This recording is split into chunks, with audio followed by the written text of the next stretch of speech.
Hello princesses! Today I'm going to be doing a one brand first impression on the brand EtudeHouse. So I did my entire face of makeup including sunscreen with just the brand EtudeHouse and with all brand new products that I have never tried.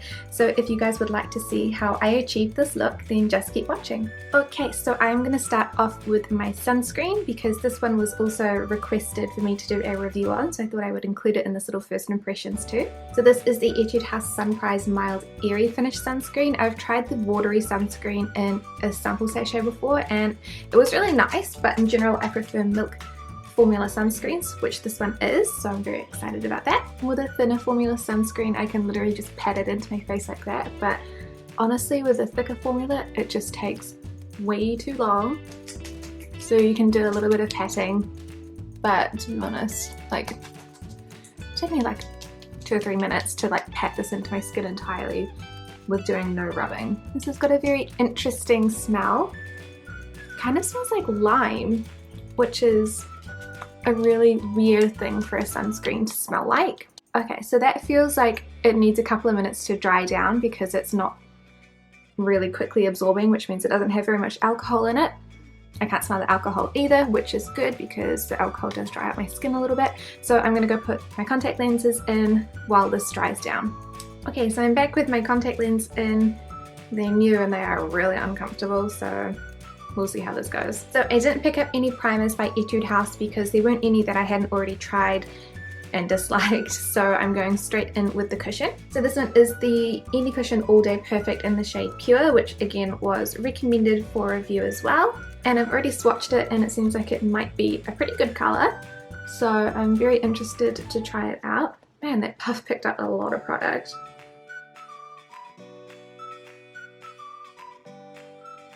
So this is a super pretty finish. It's nice and dewy, has medium coverage, so you can still see a lot of spots through here, but I'll put another layer on because the sponge picks up a lot of product, which is great. And it gives a little bit more coverage. Obviously they're not going to disappear entirely because that would have to be like mask-like coverage, but that is pretty good. It's nice and buildable and it has a really pretty finish. So far I am really happy with the cushion. I also grabbed the Zero Sebum powder. There were a couple of other powders on there, but this one looked like the most interesting one for me because hopefully it is going to control the oil through my T-zone. So I'm going to put a little bit underneath my eyes to set my eyes, and then I'm going to use a big fluffy face brush to do the rest of my face. This just covers surface area a lot quicker than using a smaller brush, and you can distribute the powder a lot more evenly. So that is all I'm going to do for my base. The powder made my skin feel very soft and matte. It's quite silky as well. It reminds me a lot of the Skin Food Peach Sake Silky Pore Powder, which I really love. So zoomed in, it still looks pretty good. My pores are quite minimized. I'm not sure if that is the cushion or the powder. I would say probably the powder more so than the cushion because I didn't notice that they were super smooth when I did the cushion. So now I'm going to go onto brows. I got the new EtudeHouse Contouring Kit Eyebrow. I actually hadn't seen this anywhere else before and I have loved my other EtudeHouse brow kit for many years, so many years that I think it should probably go in the bin. So I'm really hoping this one works out. I'm going to try using this dark shade here and then the wax as well as the highlighter for around my egg yourself. The only thing I don't like about this is that the mirror is super duper small. The other one had a full-size mirror, so you didn't have like a little window to see the product, but like, if I know what product is in there, what's the point in having the little window? It's not like I need to see the product with the lid shut. I am thoroughly impressed so far. It's actually a little bit more pigmented than my last brow kit. So my last brow kit is great and I love it, but I do have to dip my brush into the powder quite a few times to actually finish my brows, so it does take a little bit more time, whereas with this one I have to dip it in like twice and then I can do my whole brow and my brows still look very full. It's not as natural because the product is more pigmented, so this is going to be great for camera work, photos and things like that, but I might have to try and tone it down for every day. So I like to use the wax in the head of my brows a little bit more so that they stick up a little bit and they actually look more like eyebrows rather than like slugs on my face. yep, I definitely like this. So now I'm going to try out the highlight side. So in the other eyebrow kit, I love the highlighter that's in there. It's really shiny, really pigmented, and I use it for the upper half of my eyelid as well as the inner third of my lower lid.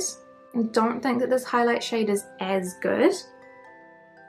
It's doable and I would still use it, but I prefer the highlight in the old palette. This just looks really powdery. It's making my skin look real dry, especially around under my eyes. I don't need any help making that skin look dry. I just realized that I probably should have zoomed you guys in a lot sooner than this. Hi. So there are my eyebrows. They look great. Love them. Here are my eyelids and my egg cell. Not great, don't love that. It's very dry. So I'm going to try and use the brow powder again to line my lash line and my egg cell as well. And if you guys are curious on how I do this, obviously I'm going to show you now, but I also have a video for it too. Also, before anybody asks, it's a birthmark. It's not a patch of foundation that I'm missing. Got a video on that too. And so I did get some people sort of not complaining, but saying that I shouldn't draw on egg cell or anything like that, or call them egg cell, because I'm not Korean. But that's where I learned the technique, and I naturally have them. Like, my eye bags are very puffy. This just helps them look puffier. Okay, that looks good. They are a little harsher than I would usually draw. So, like, it doesn't look like anything at all when you pull the skin down and make it tight. It's a very, very small line, but when it's actually in the crease, it looks a lot harsher than what I would usually draw. So once my mascara and liner is on, I will reevaluate that. I also got a new eyeliner, and it's actually in navy because I wanted something a little bit different, because I just bought a new Japanese eyeliner as well. And I've never actually had that much success with Korean eyeliners as well as mascaras. But this one is sort of like shaped like a little calligraphy pen. Not that you guys will be able to see it, but it's actually not like a proper point. So I'm very interested to see how it works. I think my issue with most of the Korean eyeliners is that they're not pigmented and they're not smudge proof. So I'll end up with like this little ring of colour where my eyes sit. So far so good actually, this is really nice. Oh, I just ruined it. We'll fix that later. It's more of a, I'm not sure if you guys can really see it, but it is more of this sort of colour blue rather than a proper navy blue. I'm pretty sure it is, it's called deep navy. It looks kind of green to me, but it still is quite pretty and it's very different. I'm really bad at keeping in frame while doing eye stuff. I always tend to like brace myself on my leg, and that's why I tend to like disappear out of frame. Overall, I actually really liked this eyeliner. It was easy to do the wing, especially because it's a flat pen rather than being a point. That I always gets a little bit messed up, but that one looks pretty good. Don't know how I feel about the colour yet. I wish it was actually navy, not kind of, it's kind of green. It reminds me a little bit of like tattoos where they're not really like green and not really navy. And then I'm going to try out the EtudeHouse Curl Fix Mascara in black. I don't know anything about this one, I just picked it because it looks cool and I actually like the shape of the wand.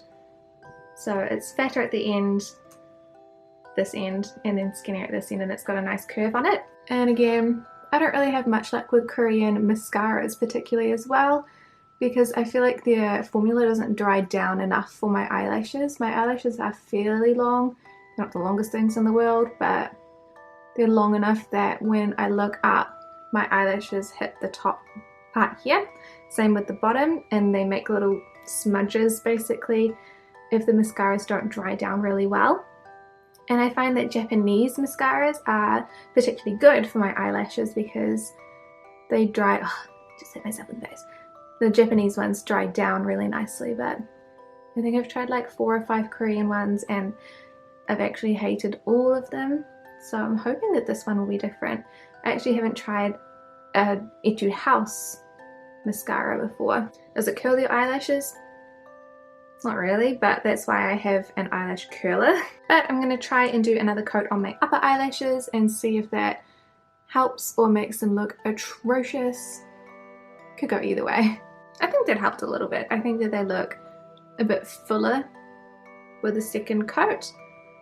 They're still quite nice and fluttery. They're not quite as separated as I like for my eyelashes, but that's my personal preference. So the eyes are done. I'm going to move on to blush now. And the only blush I could find by EtudeHouse that I haven't already reviewed were the Berry Delicious blushes, which seem very, very interesting. So I'm definitely not going to use RD301 because it's super, super dark and it's a bit intimidating. So there's also a pink, which is PK001, and an orange, which is OR201. I think I'm going to try the orange because in the swatches it looks quite pretty and peach rather than super, super orange. They also come with cushion puffs to apply them, which I've tried.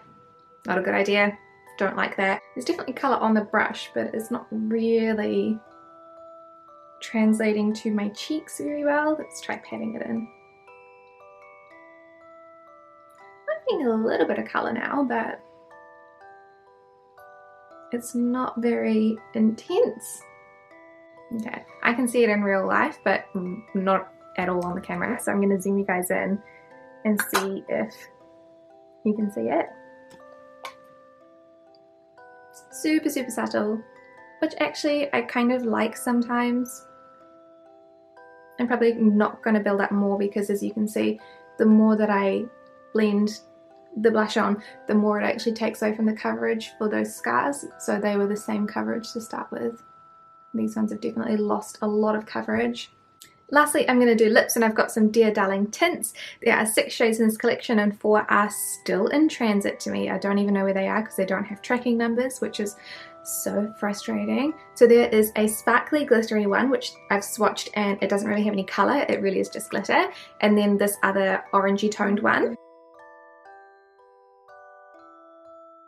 So that has super sheer colour payoff. That's what it looks like on my lips. That is what it looks like in the jar. And the applicator is very interesting. It's very thin and it's not super easy to use either. Okay, that is so cute, you guys. Like, I'm not even kidding. It's like a little glittery lip gloss, but it's not sticky. I am interested to see if it will dry down though, and I will be interested to see if it retains that glitter and gloss look once it's dry, because they are tints. So the tint has dried down. It's still slightly moist, but like not super sticky anymore. And the glitter is still there, but a little bit of that shine has left. I still think it looks amazing, and my lips look really, really lovely. I'm obsessed with this little topper, and because it's not super colored, you could put this on top of any color and it's still gonna look amazing. So I'm definitely going to be reviewing these soon, so keep an eye out for the review on these tints. So it is 9:30 at night and this is what my makeup looks like so far. I say so far, but I'm totally going to take it off and go to bed in as soon as I finish this. So I've actually turned the exposure down because there's a giant ring light here so that I have enough light on my face, but it was washing me out and I couldn't see my nose at all. So this is what my skin looks like now. I'm not impressed by that at all. It looks awful. Same with around my mouth. Some of my pimples are looking a little bit horrible.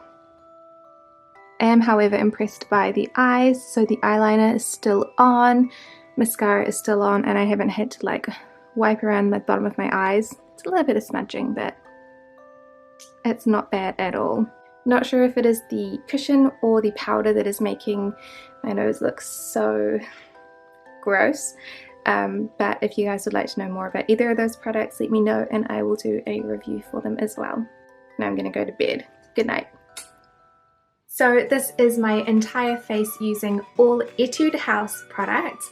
It actually came out looking really, really good, and all of these products, I would say for all of them it would be safely under $40. The most expensive product was the cushion, which I think headed up towards $15 US, but everything else is so cheap, especially if you're only buying one of the lip tints, because I think they were about $3.50 US each, which is incredibly affordable.